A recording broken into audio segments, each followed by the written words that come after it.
Hello. We're going to go over week 14. We're going to be going over emergency response. So, the big thing I want to make sure you understand is the types of disasters. And then we're going to also just quickly go over the instant command system. You know that there's like public health does consider emergency responses and disasters. We believe that this is also public health because preparing before and then helping people get back to normal after a disaster occurs is a big role that public health plays. Natural disasters, technology disasters, response to is similar to both types. There's like search and rescue, treatment, evacuation of the injured, food, water, shelter for the survivors. And often when there's a disaster, food and water becomes a big issue. Either water gets contaminated or people have a problem accessing food. And then obviously environmental hazards. I mean, think of Katrina. After Katrina happened, we had to really think about oil and contamination. So everything needs planning before it happens. And so a lot of effort goes into planning so that when a disaster happens, we're organized and we're ready as much as we can be.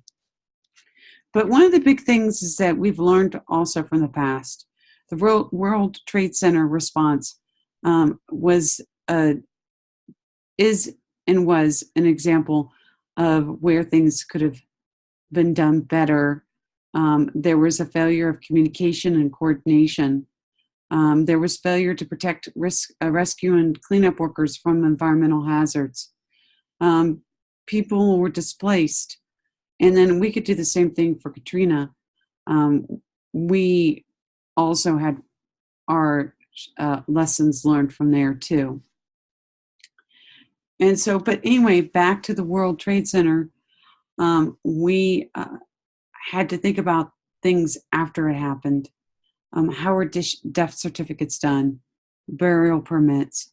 How do you monitor the safety of food and drinking water so that that emergency workers are not at risk? What about clean food in abandoned restaurants? How are those taken care of?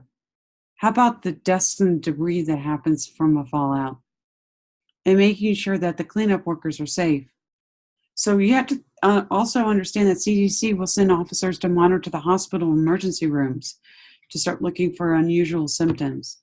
And then, of course, there's the fallout of the trauma, the mental health trauma of seeing and witnessing a horrible event.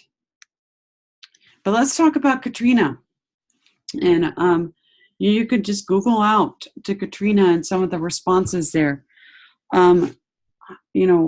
Being from New Orleans myself, I can tell you that looking at how that happened, there was a lack of communication and planning for getting the special needs populations out. There were people without cars. There were people isolated. I have a story of someone being evacuated from a helicopter from the top of a hospital roof because they couldn't get out because of the flooding. Poor communication. And then, we have the whole Sugar Bowl dome incident where people were in there and they felt like they were left isolated. There were racial incidents. There was damage to housing. Oh, the FEMA trailers. The trailers from the FEMA, turns out that they had some problems with the trailers that exposed people to heart palpitations and to cancer. And then, of course, it was one of the costliest disasters in the United States. And then right after that, Rita came in, and then we started all over again. So, that was a lessons learned there too, both from the people who were on the ground from a personal level, being prepared for 72 hours with water and clean supplies, and being personally prepared, because when everything falls apart, an individual needs to be prepared to take care of themselves. They can't depend on the government and the community to take care of them when everything has fallen to the wayside because of disaster. But one of the big things is that there needs to be good communication. There's something called an instant command person, a command system that puts a single person in charge at a scene. So as soon as someone comes into the scene, everyone knows who and what needs to be done. And so then there's something called a national incident management system that creates this structure. So going out to your to your module here, you'll see that in the week right here, there'll be something called an instant command system. We're not in week 12. Right here. So this is what an instant command system looks like. And you can look in this module here. And OSHA, the server went down. Okay, so I'm going to have to fix that. But I know the other one is there. I hate when that happens. Is this PDF? This is what I really want.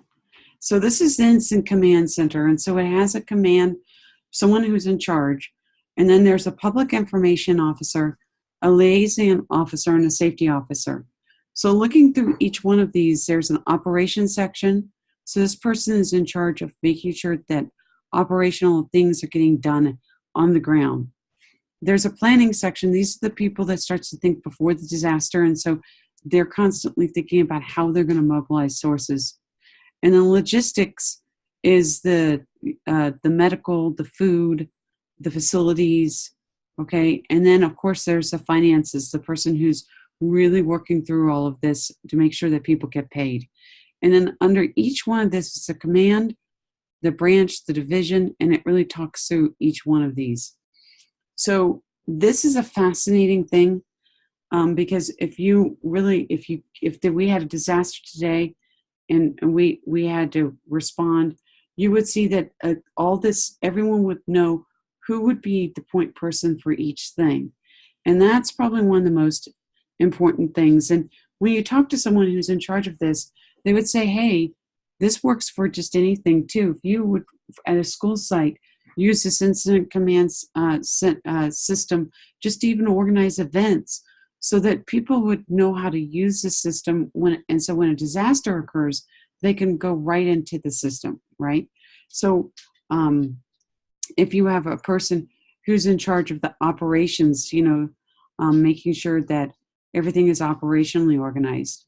You have a person who's always thinking and planning ahead. You're in charge of you have someone in charge of the food and the medicine and the logistics and then the finances. So think about this for planning an event, how these things could still be used. We're going back to my PowerPoint. So one of the big things is that they're also bioterrorism, thinking about the outbreak, knowing when it's an attack and not, being able to go and get care. So the things that when I talk about bioterrorism agents, one of the things that we remember, smallpox has been eliminated, but it is in a laboratory in a safe place.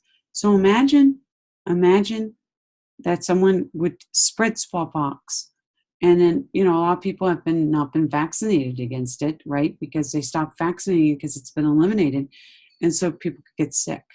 Anthrax is another one, Ebola, plague, and then other types of viruses and toxins can be spread.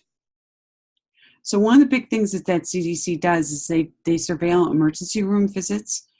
They do surveillance of 911 and poison control centers. They look at pharmacy records, and they also look at veterinary diseases, so they could start to see how diseases are spread.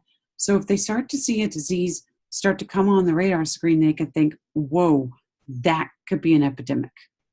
But beyond that, that could be a bioterrorist threat. Okay. So here are some of the things that we talked about. The smallpox preparedness. They actually do tabletop exercises.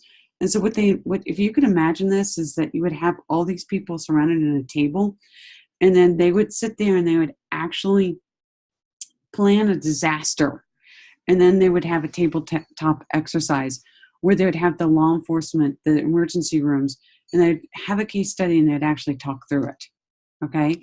Now, look at this, before the Iraq War, one of the things that they did was they actually had people vaccinated before they went into hostile regions. So resistance by civilians because of side effects and uncertainty of risk. So some people really didn't want to be vaccinated.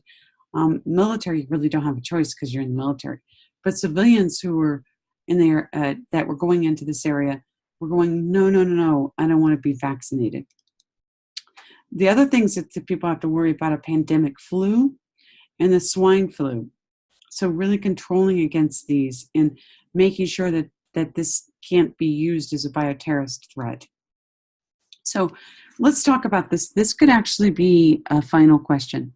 Discuss the mistakes that were made during the World Trade Center and emergency response on 9/11.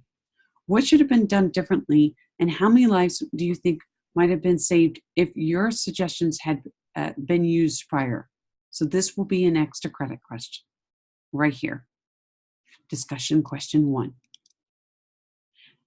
Discussion question 2, you could also do this one. So choose between discussion question 1 or discussion question 2. Discuss the mistakes that were made during and after Katrina. You can read it in your book. And you can also Google it out. What should have been done differently, and how many lives do you think would have been saved if your suggestions had been used? So I want to just focus in on these 2 questions, either 1 or 2 for extra credit.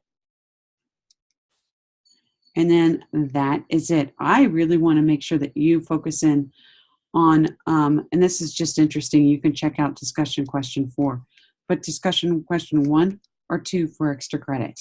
Okay, post and you will get it. All right, but the big thing I really want you guys to work on this week, besides doing the, obviously the chapter reviews, is getting your poster project, well, I'll call them the presentations, ready, because that's a drop dead deadline, and I want to make sure that you are ready for those.